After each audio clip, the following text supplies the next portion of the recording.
জিরান্ড হচ্ছে এক ধরনের নন ফাইনাইট ভার্ব। ওকে, আমরা একটু দেখে নিই এটা গঠনটা কেমন করে হয়। ধরা যাক আমি একটি ভার্ব নিলাম রাইট,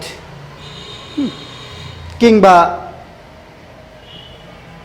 রিড, কিংবা হেল্প, যে ভার্বই হোক না কেন। হ্যাঁ, এই ভার্বের সাথে যখন আমরা আইএনজি যুক্ত করে দিব, অর্থাৎ রাইট থেকে রাইটিং, রিড থেকে রিডিং, হেল্প থেকে হেল্পিং, অর্থাৎ এই ভার্বগুলোর সাথে যদি আইএনজি যুক্ত হয় তাহলে কি তৈরি হতে পারে? তৈরি হতে পারে রাইটিং, রিড থেকে রিডিং, হেল্প থেকে হেল্পিং, তাই তো? এভাবে কোনো ভার্বের সাথে যখন আমরা আইএনজি যুক্ত করে দেই, আইএনজি যুক্ত করে দেওয়ার পর যে ওয়ার্ডটা এখন আমরা দেখছি এটি হচ্ছে জিরান। নর্মালি এটাকে আমরা বলি জিরান। এটি সাধারণত নাউনের মতো কাজ করে থাকে, অর্থাৎ জিরান্ড হচ্ছে এক ধরনের নাউন।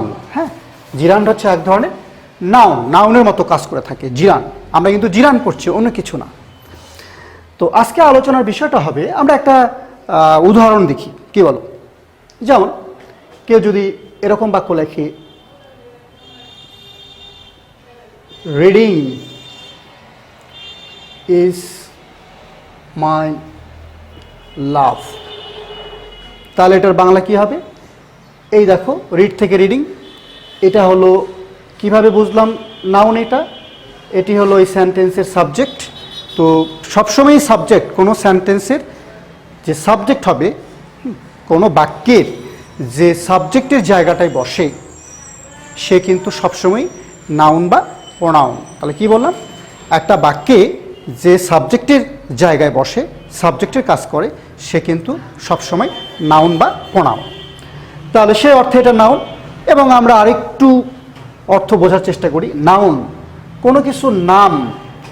নাউন মানে কি? কোনো কাজের নাম, কোনো একটা জিনিসের নাম, কোনো একটা রঙের নাম, তাহলেই তো সেটা নাউন হয়। যেমন রিডিংয়ের বাংলা হচ্ছে এখানে পড়া, লেখা, বিষয়।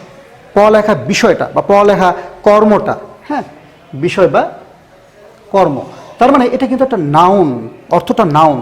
আবার রিড মানে যখন পড়ালেখা করা, যেমন আই রিড বুকস, ওই রিড কিন্তু ভার্ব, কিন্তু এই রিডিং এটি কিন্তু অর্থ হচ্ছে পড়ালেখা কর্ম বা পড়ালেখা বিষয়। সে অর্থে এটা হচ্ছে নাউন, মানে নাউনের মতো অর্থ প্রকাশ করছে রিডিংয়ের। তাহলে আমরা নিশ্চয়ই দেখতে পাচ্ছি যে কিভাবে একটা জিরান নাউনের কাজ করে, অর্থাৎ নাউনের অর্থ প্রকাশ করলেই সেটি নাউন রূপে বিবেচিত হবে এবং একই সাথে তাকে তখন আমরা জিরান বলবো। নিশ্চয় মনে থাকবে। তো আমাদের আলোচনা আজকে এটা তো আমরা বুঝলাম। এখন আমরা যে আলোচনা যেতে চাই, এই জিরান সাধারণত 5 রকমভাবে ব্যবহার হয়। কয় রকমভাবে ব্যবহার হয় বললাম? 5 রকমভাবে ব্যবহার হয়। সাধারণত 5 রকমভাবে আমরা জিরানের ব্যবহারটা দেখি। খুবই সোজা। প্রথম যে ব্যবহারটা, সেটিকে আমরা বলবো সাবজেক্ট আকারে ব্যবহার হয়। কোনো সেন্টেন্সের সাবজেক্ট, যেটা কিছুক্ষণ আগে লিখেছিলাম। আমি আর একটা উদাহরণ লিখি। ধরো ওয়াকিং, ওয়াক মানে কি? হাঁটাহাঁটি করা, তাই না? ওয়াক আমরা বলি না, I walk in the morning. তো ওয়াকিং মানে হাঁটাহাঁটি করা, হাঁটাহাঁটি কর্ম। এই এই এই এই বিষয়টা হাঁটাহাঁটি। ওয়াকিং ইজ, তোমরা সবাই জানো, ওয়াকিং হচ্ছে কি? Good for health. Walking is good for health. এই বাক্যে আইএনজি কোথায় যুক্ত হয়েছে? এইখানে। ওয়াক ছিল, মূল শব্দ ছিল ওয়াক, সেখান থেকে ওয়াকিং। এবং যার বাংলা কি? হাঁটাহাঁটি কর্ম বা হাঁটাহাঁটি বিষয়। এবং এটা কিন্তু সেন্টেন্সের সাবজেক্ট। আমরা বলেছি যে জিরান কিন্তু সাবজেক্ট হিসেবে ব্যবহৃত হয়, এটা একটা ব্যবহার। এরকমভাবে তুমি আরও অনেক বাক্য বানাতে পারো। Reading books is my passion বলতে পারো তুমি। নানান রকম যখনই সাবজেক্টের জায়গায় আসবে তখনই সেটা নাউন এবং জিরান্ত বটে। তাহলে আমরা একটা উদাহরণ দেখলাম। নাম্বার 1 আমরা বলতে পারি সাবজেক্ট হিসেবে ব্যবহৃত হয়। ক্লিয়ার? নাম্বার 2, যেহেতু সাবজেক্ট হিসেবে ব্যবহৃত হয় তাহলে সেটা অবজেক্ট হিসেবেও হতে পারে, খুবই সোজা। তাহলে জিরান অবজেক্ট হিসেবে ব্যবহৃত হতে পারে, অবজেক্ট হিসেবে ব্যবহৃত হতে পারে। কি অবজেক্ট হিসাবে? দেখা যাক, যেমন রনি লাভস রিডিং। এটা কি হলো? রিড থেকে রিডিং, তাই না? তো অবজেক্ট বের করার ফর্মুলা তো খুব সোজা। তোমরা ভাবকে প্রশ্ন করো, হোয়াট, রনি ভালোবাসে। রনি কি ভালোবাসে? কি দিয়ে প্রশ্ন করলে পাওয়া যায়? রনি কি ভালোবাসে? পড়ালেখা ভালোবাসে। তাহলে এটা কি? অবজেক্ট। অবজেক্ট পেয়ে গেলাম। তাহলে এখানে এই যে রিড প্লাস আইএনজি রিডিং, এটি কিন্তু জিরান এবং এর ব্যবহারটা কি? অবজেক্ট আকারে। তাহলে দেখলাম জিরান সাবজেক্ট আকারে বসে, জিরান অবজেক্ট আকারে বসে। আমরা আরও একটা উদাহরণ দেখতে পারি, এরকম অনেক উদাহরণ, যেমন হতে পারে হি হেটস। হি হেটস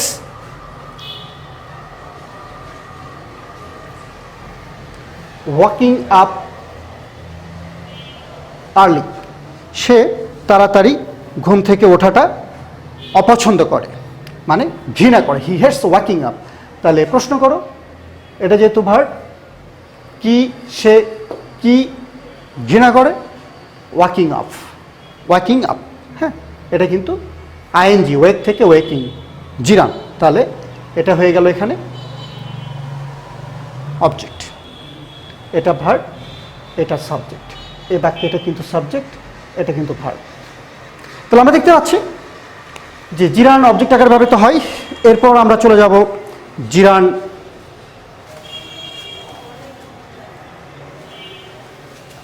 সাবজেক্ট অবজেক্ট, আমরা দেখলাম। এবার দেখব এই জিরানটা কমপ্লিমেন্টও হয়। নিশ্চয়ই তোমাদের কমপ্লিমেন্ট সম্পর্কে ধারণা আছে। যদি ধারণা না থাকে, আমাদের এর আগের যে ইনফিনিটিভের ক্লাসটা আছে, হ্যাঁ, ইনফিনিটিভের যে ক্লাস, সেই ক্লাসগুলো অবশ্যই দেখে নেবে। সেই আলোচনায় আমি করে দিয়েছি কমপ্লিমেন্ট। তারপরও আমি এই ক্লাসের জন্য একটু শর্টকাট দেখাই কমপ্লিমেন্ট আসলে কীরকম জিনিস। যেমন কেউ যদি বলে খুব সংক্ষিপ্ত, বাংলাদেশ ইজ মাই কান্ট্রি। খেয়াল করো, এখানে বাংলাদেশ আর মাই কান্ট্রি কিন্তু একই জিনিস, অর্থাৎ ইজের জায়গায় আমরা ইকুয়াল টু দিতে পারি, সমান সমান। এর পাশে বাংলাদেশ যেটা বোঝানো হচ্ছে সেটাই কান্ট্রি, যেটাই আমার কান্ট্রি সেটাই বাংলাদেশ, মানে একে অন্যের পরিপূরক, সেম জিনিস, কিন্তু সেম জিনিস। তো কমপ্লিমেন্ট হচ্ছে এরকম একটা জিনিস, একই রকম অর্থ যখন প্রকাশ করে তখন সেটাকে আমরা কমপ্লিমেন্ট বলতে পারি। তো জিরান, আমরা যেরকম সাবজেক্ট দেখলাম, অবজেক্ট দেখলাম, তো জিরান এরকম কমপ্লিমেন্ট আকারেও বসে, অর্থাৎ সাবজেক্টের কমপ্লিমেন্ট, অবজেক্টের কমপ্লিমেন্ট। আমরা একটা উদাহরণ দেখি। তাহলে আমরা প্রথমে লিখব হচ্ছে, এটা যেহেতু 3 নাম্বার, সাবজেক্ট কমপ্লিমেন্ট। তো সাবজেক্ট কমপ্লিমেন্টে কিভাবে বসছে দেখা যাক। হোয়াট আই হেট মোস্ট, বাক্যটা একটু অন্যরকম আমি লিখি। হোয়াট আই হেট মোস্ট, খেয়াল করো, হোয়াট আই হেট মোস্ট মানে কি? যেটা আমি বেশি ঘৃণা করি। হোয়াট আই হেট মোস্ট, বাক্য কিন্তু শেষ হয়নি, হ্যাঁ। হোয়াট আই হেট মোস্ট, যেটা আমি ঘৃণা করি, যে বিষয়টা আমি খুব ঘৃণা করি। হোয়াট আই হেট মোস্ট, যেটা আমি ঘৃণা করি, যে বিষয়টা আমি ঘৃণা করি, ইজ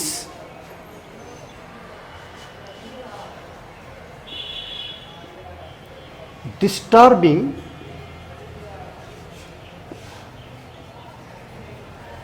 আদার্স। খেয়াল করো, ইজ ডিস্টার্বিং আদার্স। এই যে ডিস্টার্বিং আদার্স, তাহলে খেয়াল করে দেখো, what I hate most is disturbing others. তাহলে এখানে এই যে ডিস্টার্বিং শব্দটা আমরা বসালাম, এটা কি?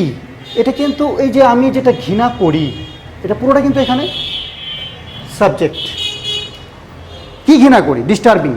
প্রশ্ন করো, হোয়াট দিয়ে প্রশ্ন করলে যেহেতু আমরা অবজেক্ট পাই, তো এটা কিন্তু অবজেক্ট না, হ্যাঁ, এটা তো অবজেক্ট না। আমি কি ঘৃণা করি? কমপ্লিমেন্ট। এটাকে অবজেক্ট বলার কোনো কারণ নাই। আমি ঘৃণা করি, ঘৃণা করি কি বিষয়টা ঘৃণা করি? ডিস্টার্বিং করাটা ঘৃণা করি, ডিস্টার্বিং করাটা। তাহলে ডিস্টার্বিং আর এই যে ঘৃণা করা একই জিনিস কিন্তু পরিপূরক, অর্থাৎ এই ডিস্টার্বিং সমান কিন্তু এটাই মিন করছে, এটার সমান কিন্তু এটা মিন করছে। আর অবজেক্ট যখন হয়, অবজেক্ট কিন্তু আলাদা জিনিস হয়ে যায়। যেমন আমি যদি বলি আই টিচ ইংলিশ, তাহলে ইংলিশ আর আই কিন্তু এক না, দুটো কিন্তু দুই জিনিস, হ্যাঁ। সো কনফিউশন যেন না হয়, কমপ্লিমেন্ট আর অবজেক্ট কিন্তু এক নয়, আলাদা জিনিস। তাহলে দেখা যাচ্ছে যে সাবজেক্টের কমপ্লিমেন্ট হিসাবে বসতে পারে, হ্যাঁ, এটা একটা বিষয়। এরপর আমরা যেটা দেখব অবজেক্টের কমপ্লিমেন্ট, এটা গেল 3 নাম্বার। 4 নাম্বারে আমরা যাই।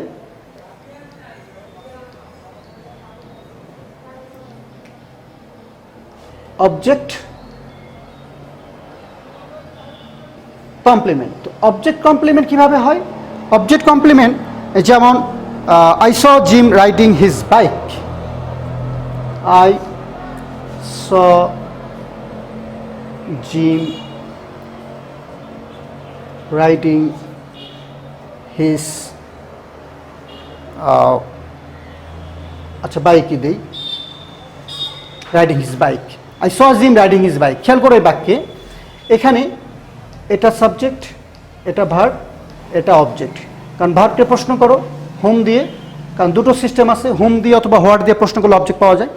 তো আমি কাকে দেখলাম? জিমকে দেখলাম, অবজেক্ট কিন্তু পেয়ে গেলাম। এখন খেয়াল করো এই যে রাইডিং, জিমকে চালাতে দেখলাম তার সাইকেল, রাইডিং, এই রাইডিং কিন্তু জিরান, রাইড থেকে রাইডিং। তাহলে রাইডিংটা কার জন্য? এখানে রাইডিং, এই রাইডিং আর জিম কিন্তু, যেমন জিম বাদ দাও, I saw riding his bike, কথার কথা, আই স জিম রাইডিং, আমি জিমকে সাইকেল, তার বাইক, তার মোটর সাইকেল বা বাইক যেটাই তুমি বলো, সেটা চালাতে দেখলাম, I saw Jim riding his bike. তাহলে এখানে আমরা দেখতে পাচ্ছি এই জিমকে রাইডিং, হ্যাঁ, এটা দ্বারা কিন্তু ব্যাখ্যা করা হচ্ছে। জিম, জিমকে দেখলাম রাইডিং, চড়া অবস্থায়, হিজ বাইক। তাহলে আলটিমেটলি এটা কিন্তু জিমকে, জিমের কথা বলছে, অর্থাৎ জিম সমান সমান এখানে কিন্তু আমরা বলতে পারি বোঝার সাথে riding, I saw Jim riding his bike, হ্যাঁ। তো অবজেক্টের পর আমরা কিন্তু এটা বসালাম। তাহলে মোর ইনফরমেশন দেওয়া হচ্ছে অবজেক্ট কমপ্লিমেন্ট। এরপর আমরা যেখানে যেতে চাই সেটা এরকম, যেমন আমরা সবাই জানি নাম্বার 5, এটা তো হলোই। নাম্বার 5-এ আমরা কম বেশি সবাই জানি যে প্রিপোজিশন যখন কোথাও থাকে তারপরে যদি ভার্ব আসে আমরা সাধারণত আইএনজি করে দিই। প্রিপোজিশন যেমন ধরো I am interested in improving myself, এখানে হতে পারে I am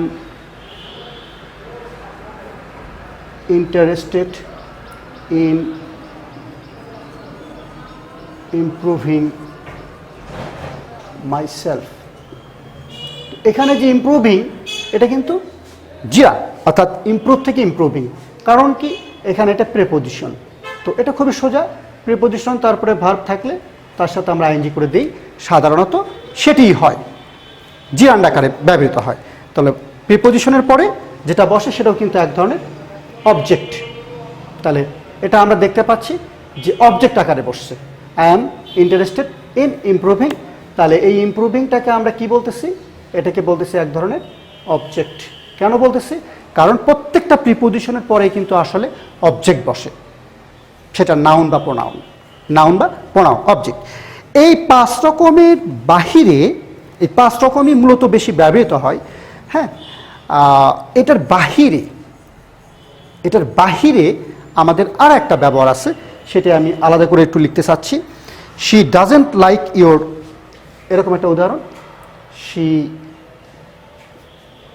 doesn't like your bossing, your bossing, she doesn't like your bossing, ধরা যাক এটাই, she doesn't like your bossing, হ্যাঁ।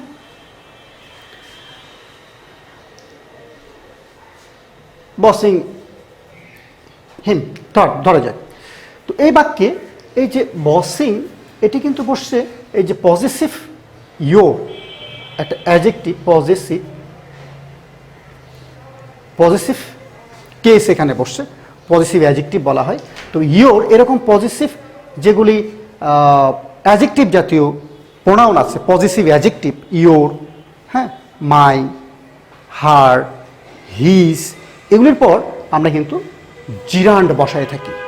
তো সেটাই কিন্তু এক ধরনের বলা যেতে পারে যে পজিটিভের সাথে বসে, এটা এক ধরনের অবজেক্ট বা নাউন। হ্যাঁ, পজিটিভের পরে বসে আর কি, যখনই পজিটিভ আমরা দিব তারপরে এরকম জিরান বসে। এখন এই যে আমরা মোটা দাগে সবগুলো জায়গাতেই কিন্তু জিরান কথাটা বলে আসছি।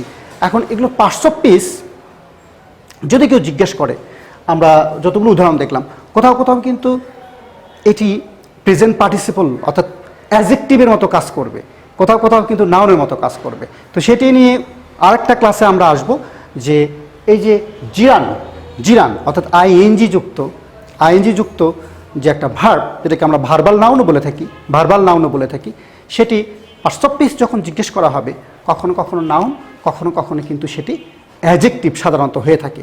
আবারও বলে দিচ্ছি, এই আইএনজি যুক্ত ভার্বটা কখনো কখনো নাউন হয়, কখনো কখনো অ্যাডজেক্টিভ হয়। এটা মনে যেন থাকে। হ্যাঁ, কী হয় বললাম, নাউন হয়, সেটা নাউনের কাজ করলে নাউন হবে, আর অ্যাডজেক্টিভের কাজ করলে অ্যাডজেক্টিভ হবে। তো আবারও বলি যে সাধারণত জিরান 5 রকমের, আর এটা সহ ধরলে 6 রকমের বেশিরভাগ জায়গায় আমরা ব্যবহার হতে দেখি। তো নিশ্চয়ই ক্লাসটি তোমাদের ভালো লেগেছে, আর আমরা পরবর্তীতে এই জিরান নিয়ে আরও ক্লাস নিয়ে আসব। তবে তোমাদের যদি কোনো কিছু বলার থাকে, কোনো কিছু চাওয়ার থাকে, তোমরা জানাবে, আমরা সেই অনুযায়ী ক্লাস নেওয়ার চেষ্টা করব। ভালো থাকবে, দেখা হবে পরের ক্লাসে।